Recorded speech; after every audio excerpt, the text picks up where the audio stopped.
ये आकाशवाणी है। प्रस्तुत है कार्यक्रम सुर्खियों में। इसके अंतर्गत सुनिए 5 राज्यों के विधानसभा चुनाव परिणामों पर चर्चा। इसमें भाग ले रहे हैं राजनीतिक विश्लेषक अमिताभ सिन्हा और आकाशवाणी संवाददाता कमल कुमार प्रजापति। 5 राज्यों के विधानसभा चुनाव का 1 महीने तक चला मुकाबला कल घोषित हुए नतीजों के साथ समाप्त हुआ। उत्तर प्रदेश में भाजपा ने भारी बहुमत से सत्ता बरकरार रखी है। उत्तराखंड, मणिपुर में हम जानते ही हैं कि बहुमत से दोबारा सत्ता पर भाजपा काबिज हुई है। गोवा में सबसे बड़ी पार्टी बनकर सरकार बनाने की ओर अग्रसर है और पंजाब में एक भारी बहुमत हासिल करके दिल्ली के बाद दूसरे राज्य की सत्ता की बागडोर आम आदमी पार्टी संभाल रही है। तो सबसे पहले उत्तर प्रदेश से ही चर्चा शुरू करें, क्योंकि जो 690 सीटें थी पांचों विधानसभा राज्य की, उसमें से 403 तो उत्तर प्रदेश से ही आती हैं। तो 273 सीटों का भाजपा और उसके सहयोगियों को जो बहुमत मिला, उसके कई विश्लेषण अगर मैं कहूं तो राजनीतिक विशेषज्ञों द्वारा दिए गए। जैसे कि एक तो ये कि इस बार जनता ने जो जातिगत राजनीति है उससे परे वोट दिया। दूसरा एक विश्लेषण ये आया कि जो एक विशेष वर्ग का वोट है जो बसपा के साथ था वो भाजपा में मिल गया। एक विश्लेषण ये कि सुरक्षा व्यवस्था और विकास पर या महिलाओं और लाभार्थियों का एक समर्थन भाजपा को मिला। तो मिस्टर सिन्हा, आपसे हम जानना चाहेंगे कि ये मिले जुले कारण थे या फिर कोई विशेष कारण था या कोई नया कारण था आपकी नजर में? देखिए, 2014 से प्रधानमंत्री मोदी ने जब से सत्ता संभाली है तब से 3 चीजें उन्होंने जनता के बीच सीधे रिकॉर्ड सेट करने की कोशिश की है। इसमें पहला है कि नीति हमारी बढ़िया है, नीयत हमारी बढ़िया है, निर्णय हम बढ़िया लेते हैं, और चौथा हमारे डिलीवरी सिस्टम बहुत ज्यादा बढ़िया है। अगर इन चारों को जोड़े तो इसमें जातियां भी आ जाती हैं, इन चारों को जोड़े तो धर्म संप्रदाय भी आ जाते हैं, इन चारों को जोड़े तो कतार में खड़ा आखिरी व्यक्ति यानी दूर दराज के गांवों तक लोगों को सरकार की योजनाओं का लाभ पहुंच जाता है। और मुझे लगता है यही वोटर है जो साइलेंट होता है, यही वोटर है जिसमें महिलाएं भी होती हैं, जिनकी सशक्तिकरण का काम भी होता है, वो बाहर निकलकर वोट देने आती हैं। तो उत्तर प्रदेश का चुनाव एक मिली जुली रणनीति, प्रधानमंत्री मोदी की लोकप्रियता, मुख्यमंत्री योगी का जो 5 साल का कार्यकाल रहा है वो अद्भुत रहा है। तो कुल सारी चीजों को मिलाकर एक कहा जा सकता है कि जीत बीजेपी को मिली है, और एक ऐसी अभूतपूर्व जीत जिसमें 37 साल के बाद उत्तर प्रदेश में पहली बार सत्ता मिली में दोबारा चुनकर आई है कोई पार्टी। और आजादी के बाद जब 70 साल हो चुके हैं चुनावी राजनीति के, उसमें पहली बार कोई मुख्यमंत्री 5 साल शासन करने के बाद दोबारा सत्ता में चुनकर आया है। इसमें सीधे सीधे कहा जा सकता है शहर में शासन और गांव में राशन, इसने काफी बड़ा रोल निभाया है। मिस्टर सिन्हा, बसपा को लेकर भी विश्लेषक ये सवाल पूछ रहे हैं कि कभी बहुमत में सत्ता पर काबिज रहने वाली पार्टी मात्र 1 सीट पर सिमट कर रह गई, क्या कारण रहे? देखिए, बसपा बहुत बड़ी पार्टी थी, मुख्यमंत्री रह चुकी हैं 2007 से 12 तक, पर एक टफ मुख्यमंत्री रही थी जब लॉ एंड ऑर्डर की तूती बोलती थी, और मायावती अकेली प्रशासक हैं जो पूरी उत्तर प्रदेश में सत्ता पर काबिज हैं।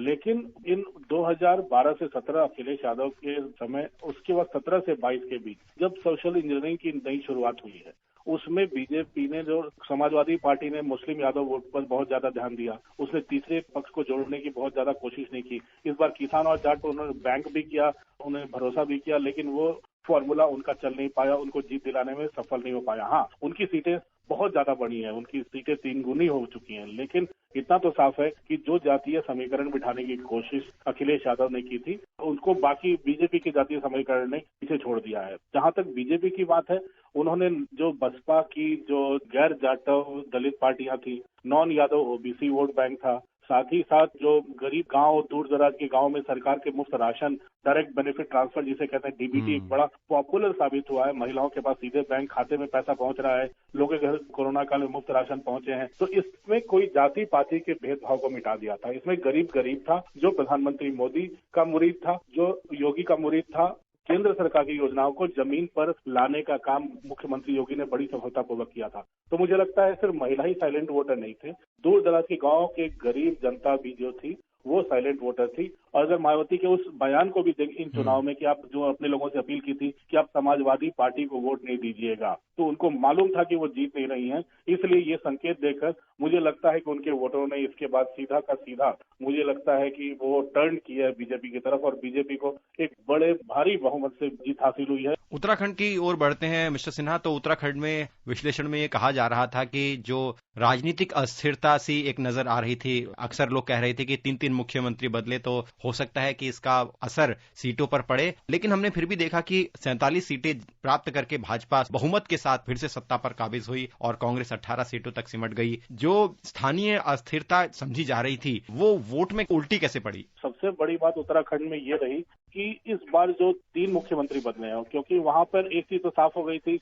कि पहले मुख्यमंत्री जो थे एंटी इनकम्बेंसी उनके खिलाफ हो रही थी, उनको बदल के एक नए मुख्यमंत्री को लाया गया। सांसद को वो संभल नहीं पाए, न उनके पास लड़ने को सीट बची थी। लेकिन उसके बाद खटीमा से विधायक नए मुख्यमंत्री जो सामने आए, उन्होंने 6 महीने तक आला कमान ने कह दिया था कि आप देहरादून में नहीं बैठेंगे, संगठन की चिंता आप मत करें, वो पार्टी संभाल लेगी। आप जिले जिले घूमें, आप गांव-गांव जाएं, लोगों को बताएं सरकारी योजनाओं से क्या क्या लाभ हुए हैं। मुझे लगता है 6 महीने में उन्होंने मुख्यमंत्री ने, भले ही वो चुनाव हार गए हो, खटीमा की सीट उनकी भारी पड़ी हो, लेकिन काफी नकारात्मकता खत्म करने में वो सफल हुए थे, जो जनता के बीच थी कि बीजेपी ने 3 दिन मुख्यमंत्री बदल दिए। दूसरा, शहीद सम्मान यात्रा जो निकाली बीजेपी ने 1 महीने तक, उत्तराखंड में जितने शहीदों के घर थे उनके परिवार तक गई यात्रा, निकालकर हर जिले में, हर गांव में वहां से मिट्टी निकाल कर आई। अब एक स्मारक बनेगा, शहीदों के लिए घर वर बनाने की पूरी योजना है। तो शहीदों को जो सम्मान देने की बात हुई, तो उत्तराखंड वीर भूमि माना जाता है, ये वहां के लोगों के दिल को छू कर गई है। तीसरी बात, जो हमने गांव में राशन की बात की, जो डायरेक्ट बेनिफिट ट्रांसफर से लेकर जो भी सरकार की आवास योजना है, किसान सम्मान निधि है, ये तमाम योजनाओं का लाभ वहां के दूर दराज के गांव पर पहुंचा है। और जो सबसे बड़ी बात है, 4 धाम यात्रा के लिए सड़क बनाने का, जो ऑल वेदर रोड बनाने के लिए सरकार ने ऐलान कर दिया, जिसका काम बहुत तेजी से चल रहा है, वो भी वहां रोजगार के काफी अवसर प्रदान कर रहा है। तो इस पहाड़ पर रोजगार चाहिए था, इस पहाड़ पे लोगों को खाना चाहिए था, कोरोना काल में वो भी मिला है। तो मुझे लगता है एक बहुत बड़ी भूमिका केंद्र सरकार की योजनाओं ने बनाई।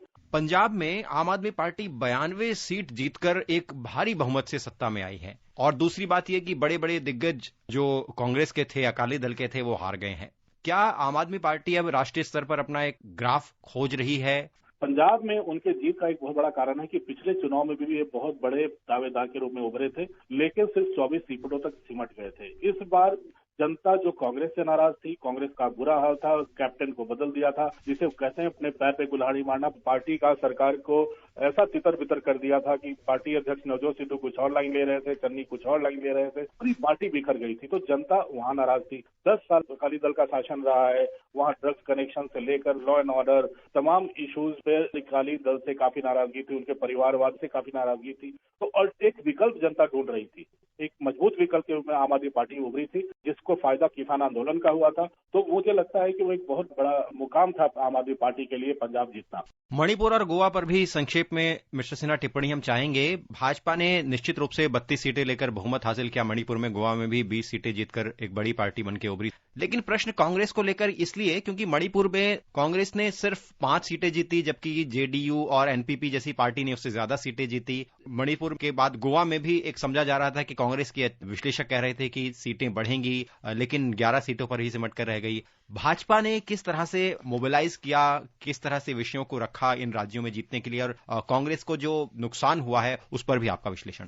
कांग्रेस की मुश्किल यही है कि बहुत भ्रम की स्थिति है वहां पर। आलाकमान कुछ ऐसे फैसले नहीं ले पा रहा है जिसके चलते पार्टी सुदृढ़ हो, क्योंकि उनको बूथ लेवल पे लड़ना है, उनको सरकार के नियमों पॉलिसी के खिलाफ लड़ना है, उनको जनता तक पहुंच रही है नहीं पहुंच रही, वो चीजें उजागर करनी है। ट्विटर पे, सोशल मीडिया पे, टेलीविजन पर लड़ने से नहीं होगा, जमीन पर कार्यकर्ता उतारने होगा। और यही कारण है कि गोवा में भी कांग्रेस बिखरी हुई नजर आई। मुझे लगता है कि बीजेपी का कैडर, प्रधानमंत्री मोदी भली भांति जनता तक अपने संदेश पहुंचाने में सफल हुए, और यही कारण है कि सरकार दोबारा चुन के आई है। मुझे लगता है इस बार प्रधानमंत्री और केंद्र सरकार की ज्यादा पैनी नजर होगी गोवा की सरकार पर कि ज्यादा बेहतर तरीके से जनता के बीच में जाए। मणिपुर की जहां तक बात है, वीरेंद्र सिंह ने बहुत मेहनत की है, 5 साल सत्ता में रहे।